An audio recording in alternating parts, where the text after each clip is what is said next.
आकाशवाणी का ये रायपुर केंद्र है। अब आप सुनेंगे प्रादेशिक समाचार छत्तीसगढ़ी में। ये आकाशवाणी रायपुर है। छत्तीसगढ़ी समाचार बुलेटिन में मैं संगीता यादव। अब सुनो आज के प्रमुख समाचार।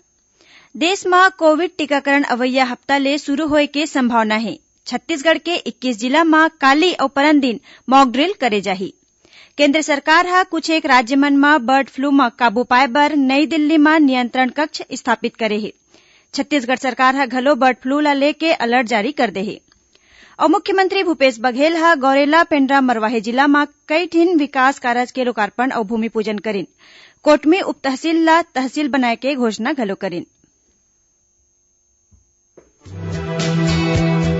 सुनो एक जरूरी संदेश। कोविड महामारी के खिलाफ देश एकजुट होके लड़त है। आपो मन हमर संग सुरक्षा और बचाव के 3 सरल जरूरी उपाय के संकल्प लेवो। पहली उपाय, जब भी घर ले बाहर निकलो मास्क जरूर लगावो। दूसरा उपाय, लोगन ले 2 गज के सुरक्षित दूरी रखना ही जरूरी। तीसरा उपाय, अपन हाथ घेरी बेरी साबुन और पानी ले बने असन धोवो। ये 3 आसान उपाय अपना के आप मन कोरोना ला हरा सकत हो। अब समाचार विस्तार ले। केंद्र सरकार हा देश भर में अवैया हफ्ता ले कोरोना टीकाकरण शुरू करे के तैयारी तेज कर दे है। सरकार हा कहिन की कोविड वैक्सीन बर पूर्वाभ्यास के प्रतिक्रिया के आधार में सरकार एखर आपात उपयोग के तारीख ला 10 दिन के भीतर वैक्सीन उपलब्ध कराए बर तैयार है। केंद्रीय स्वास्थ्य सचिव राजेश भूषण हा कहिन की टीकाकरण के बारे में आखिरी फैसला सरकार करही। स्वास्थ्य सचिव हा कहिन की भारत में कोनो भी टीकाकरण कार्यक्रम बर दवा निर्माता हा पहली देश भर के 4 प्राथमिक वैक्सीन भंडार बर टीका उपलब्ध कराए है। जिहाले बड़का संख्या में एला 37 राज्य के टीका स्टोर और फिर जिला मन में आखिर में सार्वजनिक स्वास्थ्य केंद्र मन तक पहुंचाए गए है। एती छत्तीसगढ़ के 21 जिला मन में काली 7 और परन दिन 8 जनवरी के मॉक ड्रिल करे जाही। एखर उद्देश्य कोरोना टीकाकरण के तैयारी के परीक्षण करना है। एखर बाद संझा 5 बजे तक जिला टास्क फोर्स डहार ले एखर समीक्षा करे जाही, जेखर रिपोर्ट 9 जनवरी के राज्य सरकार ला भेजे जाही। राष्ट्रीय स्वास्थ्य मिशन के संचालक डॉक्टर प्रियंका शुक्ला हा बताइन की मॉक ड्रिल के दौरान कोविन ऐप में एंट्री लेके वैक्सीन लगाए तक कतका समय लगथे और यहू देखे जाही। डॉक्टर शुक्ला हा बताइन की ए मॉक ड्रिल हर जिला के एक ठिन शहरी और ग्रामीण क्षेत्र में करे जाना है। एखर बर कोविन लिंक के इस्तेमाल करे जाही। काली 7 जनवरी के बलरामपुर, बीजापुर, दंतेवाड़ा, जसपुर, कांकेर, कोंडागांव, कोरिया, नारायणपुर, सुकमा और सूरजपुर जिला में मॉक ड्रिल करे जाही। उन्हें 8 जनवरी के बालोद, बलौदाबाजार, बेमेतरा, धमतरी, गरियाबंद, जांजगीर चांपा, कवर्धा, कोरबा, महासमुंद, मुंगेली और रायगढ़ जिला में कोरोना टीकाकरण के तैयारी के परीक्षण करे जाही। केंद्र सरकार हा देश के कुछ एक राज्य में बर्ड फ्लू ला देखत राज्य सरकार के उपाय के निगरानी बर नई दिल्ली में नियंत्रण कक्ष स्थापित करे है। राजस्थान, मध्य प्रदेश, हिमाचल प्रदेश और केरल के 12 आने स्थान मन में बर्ड फ्लू के फैले के खबर है। केंद्र सरकार के पशुपालन और डेयरी विभाग हा प्रभावित राज्य मन ला सुझाव दे है कि ओमन बीमारी के फैलाव ला रोके बर कार्य योजना बनावे।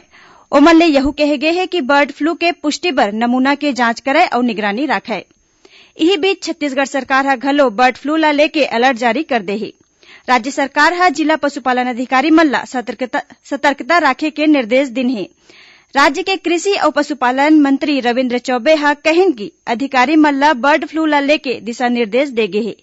पोल्ट्री फार्म और पक्षी मन के मौत ला लेके सतत निगरानी राखे बर कहे गे है। ओमन कहिन कि प्रदेश में अभी तक कोनो भी पोल्ट्री फार्म में बर्ड फ्लू के कोनो लक्षण नहीं मिले है और ये रोग के मनुष्य में फैले के घलो कोनो सूचना नहीं है। भारतीय रेलवे हा यात्री किराया बढ़ाए जाए के संभावना के बारे में मीडिया में आए खबर ला निराधार बताए है। रेलवे हा स्पष्ट करे है कि ए खबर मन के कोनो आधार नहीं है और किराया बढ़ाए के कोनो भी प्रस्ताव में फिलहाल विचार प्रकाशित और प्रसारित करे ले बाचे। छत्तीसगढ़ी समाचार बुलेटिन आप मन आकाशवाणी रायपुर ले सुनत हव। छत्तीसगढ़ के खबर ले है आपके वास्ता और खबर के विश्वसनीयता ले है हमार वास्ता। आकाशवाणी समाचार रायपुर के प्रादेशिक समाचार बुलेटिन के संगे संग हमार समसामयिक कार्यक्रम आप रेडियो के संग अपन मोबाइल में घलो सुन सकत हव। आकाशवाणी समाचार फेसबुक, ट्विटर और यूट्यूब में घलो हावय। हमार फेसबुक पेज हरे Chhattisgarh news on AIR, Twitter handle CGAIR news और हमार यूट्यूब चैनल हरे छत्तीसगढ़ AIR न्यूज। तो अब रेडियो के संगे संग आपके मोबाइल के माध्यम ले हम आप तक पहुंचत हन।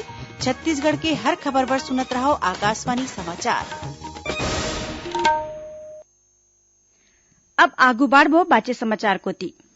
मुख्यमंत्री भूपेश बघेल आज प्रदेश के नवगठित गौरेला पेंड्रा मरवाही जिला के प्रवास के दौरान मरवाही विकासखंड के ग्राम दानीकुंडी में आयोजित समारोह में 8 करोड़ 54 लाख रुपया के लागत ले आने विकास कार्य के लोकार्पण और भूमि पूजन करेन। ए मौका में मुख्यमंत्री कोटमी उप तहसील ला तहसील बनाए के घोषणा करेन। श्री बघेल कार्यक्रम में शासन के आने कल्याणकारी योजना मन के तहत 337 हितग्राही मन ला 13.5 लाख रुपया के समान और 237 हितग्राही मन ला 4 करोड़ 61 लाख रुपया के सहायता और अनुदान राशि के चेक बांटेन। समारोह ला संबोधित करत मुख्यमंत्री कहिन कि विकास कार्य ला लेके मरवाही के एक ठिन अलग पहचान बनही। श्री बघेल जिला में ब्लड बैंक स्थापित करे के घोषणा घलो करेन। एकर पहले मुख्यमंत्री जांजगीर चांपा जिला के ग्राम पेंड्री में राज्य के 5वां बहुदिव्यांग स्कूल भवन के उद्घाटन करेन। ए स्कूल के खुले ले अब जिला के 1ली ले 5वीं तक के दिव्यांग लइका मन ला आने विधा में शिक्षा मिल सकी। एकर अलावा मुख्यमंत्री शासकीय जिला ग्रंथालय के लोकार्पण करेन। करीबन 1.5 करोड़ रुपया के लागत ले बने ए लाइब्रेरी ले विद्यार्थी UPSC, PSC, NEET, JEE, bank और व्यापम जैसन आने प्रतियोगी परीक्षा मन के तैयारी कर सकी। इस शासकीय लाइब्रेरी में 6000 ले ज्यादा पुस्तक के संग आने पत्र पत्रिका, महापुरुष के जीवनी पर आधारित पुस्तक और डिजिटल लाइब्रेरी के सुविधा उपलब्ध है। भारतीय जनता पार्टी धान खरीदी और किसान मन के आने मांग ला लेके प्रदेश भर में प्रदर्शन करही। पार्टी अवैया 13 जनवरी के हर विधानसभा और 22 जनवरी के जिला मुख्यालय मन में प्रदर्शन करे के निर्णय ले है। ये जानकारी आज पत्रकार मन ले गोटबात करत पार्टी के प्रदेश अध्यक्ष विष्णुदेव साय और नेता प्रतिपक्ष धरमलाल कौशिक दिन। श्री साय बताइन कि किसान मन ला धान बेचे में बारदाना संग आने परेशानी के सामना करे बर पड़त है। एकर बर प्रदेश के कांग्रेस सरकार जिम्मेदार है। उन्हें श्री कौशिक राज्य सरकार ऊपर आरोप लगाए है कि धान खरीदी के मामला में सरकार जानबूझ के देरी करेन। पाछू साल 28 लाख मीट्रिक टन चाउर राज्य सरकार एफसीआई में जमा ही नहीं कर पाइस। ओमन कहिन कि किसान आत्महत्या करत है और सरकार राजनीति करत है। श्री कौशिक कहिन कि राजीव गांधी किसान न्याय योजना के 4था किस्त के राशि किसान मन ला अभी तक नहीं मिल पाए है। मुख्यमंत्री भूपेश बघेल के मासिक रेडियो वार्ता लोकवाणी के 14वां कड़ी के प्रसारण इतवार 10 जनवरी के होही। मुख्यमंत्री लोकवाणी में ए बखत युवा मन ले गोटबात करही। ए कार्यक्रम के प्रसारण छत्तीसगढ़ स्थित आकाशवाणी के सबो केंद्र और एफएम रेडियो के अलावा क्षेत्रीय समाचार चैनल मन में भिन्न 10:30 बजे ले 11 बजे तक करे जाही। स्वामी विवेकानंद के जयंती राष्ट्रीय युवा दिवस के मौका में जनसंपर्क विभाग डहर ले गढ़बो नवा छत्तीसगढ़ और छत्तीसगढ़ युवा विषय पर स्लोगन प्रतियोगिता के आयोजन करे जाते। अब तक लगभग 6700 लोगन मन ऑनलाइन पंजीयन करा ले है। स्लोगन स्वलिखित होना चाहिए। भाषा छत्तीसगढ़ी, हिंदी और अंग्रेजी होही। ए प्रतियोगिता के माध्यम ले चयनित स्लोगन के उपयोग प्रचार प्रसार बर करे जा सकी। सबो प्रतिभागी मन ला डिजिटल प्रमाण पत्र और सर्वश्रेष्ठ स्लोगन ला जनसंपर्क विभाग डहर ले 1,000 रुपया के पुरस्कार दे जाही। ए प्रतियोगिता में भाग लेवैया इच्छुक प्रतिभागी अवैया 10 जनवरी तक जनसंपर्क विभाग के वेबसाइट में ऑनलाइन पंजीयन करा सकथे। राष्ट्रीय कृषि विकास रफ्तार योजना बछर 2021-22 में चलाए बर संचालक उद्यानिकी और प्रक्षेत्र वानिकी छत्तीसगढ़ फल, सागभाजी, मसाला और फूल के फसल मामला योजना में शामिल करे बर प्रस्ताव मंगाए है। इस संबंध में उद्यानिकी कृषक मन ले कौन से फसल ला योजना में शामिल करे जाए एकर बर सुझाव मांगे गे है। कृषक अपन सुझाव 12 जनवरी तक भेज सकथे। आखिर में प्रमुख समाचार एक घौ फेर। देश में कोविड टीकाकरण अवैया हफ्ता ले शुरू होए के संभावना है। छत्तीसगढ़ के 21 जिला में काली और 15 परन दिन मॉकड्रिल करे जाही। केंद्र सरकार कुछ एक राज्य मन में बर्ड फ्लू में काबू पाए बर नई दिल्ली में नियंत्रण कक्ष स्थापित करे है। छत्तीसगढ़ सरकार घलो बर्ड फ्लू ला लेके अलर्ट जारी कर दे है। और मुख्यमंत्री भूपेश बघेल गौरेला पेंड्रा मरवाही जिला में कई ठिन विकास कार्य के लोकार्पण और भूमि पूजन करीन। कोटमी उप तहसील ला तहसील बनाए के घोषणा करीन।